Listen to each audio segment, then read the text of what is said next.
ঝুঁকি নিয়ে যাতায়াত করছে মানুষ, চলছে যান। মরিচা ধরা নরবরে সেতুটির বেশিরভাগ স্টিলের পাটাতন দেবে গেছে।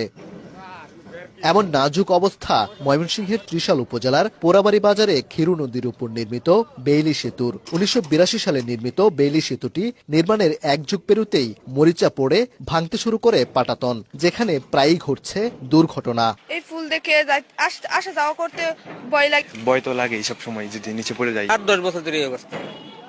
এই ঠিক করে এই কিছুদিন চলে আবার এরকম হয়ে যায়। ট্রাক আসার সময় একজন সাইড দিয়ে আসতেছে, রাস্তায় পড়ে একজন মারা গেছে।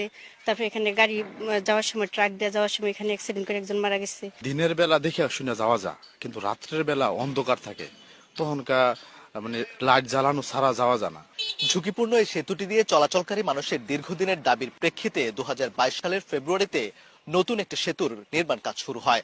তবে ৩ বছর হতে চললেও এখনো শেষ হয়নি কাজ। উল্টো জমি অধিগ্রহণ জটিলতায় আটকে আছে বৃষ্টির ৩০% কাজ। এতে বর্ধিত সময়ের মধ্যেও নির্মাণ কাজ শেষ হওয়া নিয়ে দেখা দিয়েছে শঙ্কা। ২০২৩ সালের ২৬ আগস্ট কাজ শেষ হওয়ার কথা থাকলেও দুদফা সময় বাড়িয়ে চলতি বছরের জুন পর্যন্ত সেতুটির নির্মাণ কাজের সময় বাড়ানো হয়েছিল। তবে প্রায় ৩ মাস ধরে বন্ধ কাজ। স্থানীয়দের অভিযোগ, জমি অধিগ্রহণ না করেই স্থানীয় সরকার প্রকৌশল অধিদপ্তর